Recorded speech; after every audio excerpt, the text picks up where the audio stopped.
नमस्कार. नमस्कार.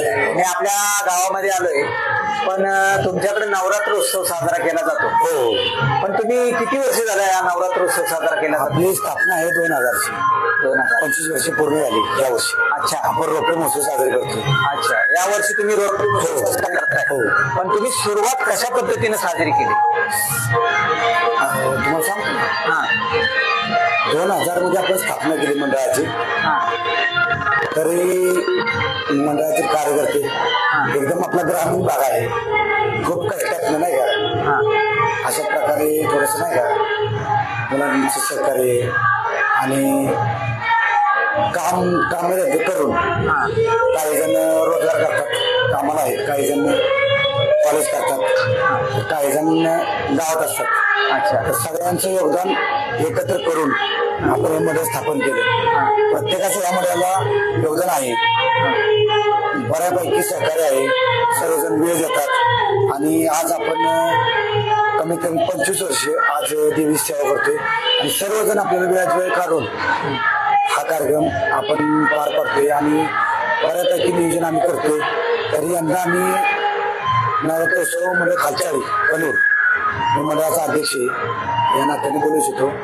हे खेडेगावात असून सुद्धा आम्ही सिटीमध्ये जसे कार्यक्रम होतात तसे आपण कार्यक्रम नियोजन करतोय.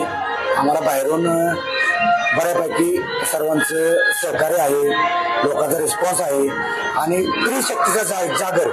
थोडक्यात स्त्री शक्ती म्हणजे आईप्रमाणे असते. आज देवी म्हणजे आपली आई आणि त्यासाठी आपण आज गावागावात म्हणण्याऐवजी आज आपण तालुक्यात जिल्ह्यात सगळीकडे आज आपण देवीची जनजागृती करतोय आणि अशा प्रकारे आपण कार्यक्रम करतोय.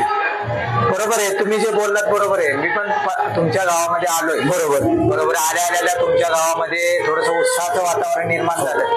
तुमच्या तिथे मी जेवण केलं आणि त्यामध्ये तुम्ही जो महिलांसाठी जो कार्यक्रम ठेवला होता, तो आनंदाचा कार्यक्रम तुम्ही दरवर्षी साजरा करता का?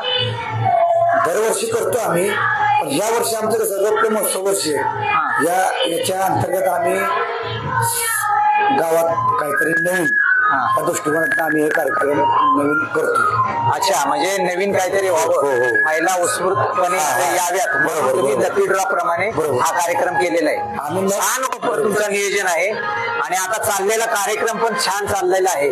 अशा पद्धतीने तुम्ही 25 वर्ष या देवीचा सेवेत घालवलेली आहे. अजून काही तुम्हाला काही सांगावं असं वाटतंय का? आमचं एकच म्हणणं आहे, आईच्या कृपेने आमचे जे मंडळातील कार्यकर्ते आहेत, सभासद आहेत, त्यांना पुढे बाकीच्या गोष्टी व्यवस्थित व्हाव्या. अजून बरेच आमचे सभासद आहेत, त्याच्या अजून भरतीचं चालू आहे, सगळं चालू आहे, पण आईच्या कृपेने होईल असं मला वाटतं. अच्छा, म्हणजे तुमची इच्छा आईच्या चरणापाशी आहे की माझ्या बरोबर जे सभासद आहे त्यांची इच्छा देवीने पूर्ण करावी. कारण ते सभासद या देवीची नित्यप्रमाणे सेवा करत आहेत, जे दरवर्षीप्रमाणे 10 दिवस या देवीची सेवा करत आहेत असं तुमचं म्हणणं आहे. म्हणून तुम्ही देवीकडे मागणं मागितले की सर्व सभासदांना ज्याच्या हुद्द्यावरती बढती मिळावी आणि नवीन कोण बढती जाणार आहेत त्यांना बढती मिळावी. हे तुमचं चांगलं योगदान आहे. बरोबर. असाच कार्यक्रम तुम्ही इथून पुढं राबवत राहा. इथून मागे जेवढी देवीची सेवा केलेली आहे तशीच इथून पुढे तुमच्या देवीची सेवा तुमच्या हातून घडावी अशी मी देवीच्या चरणी प्रार्थना करतो.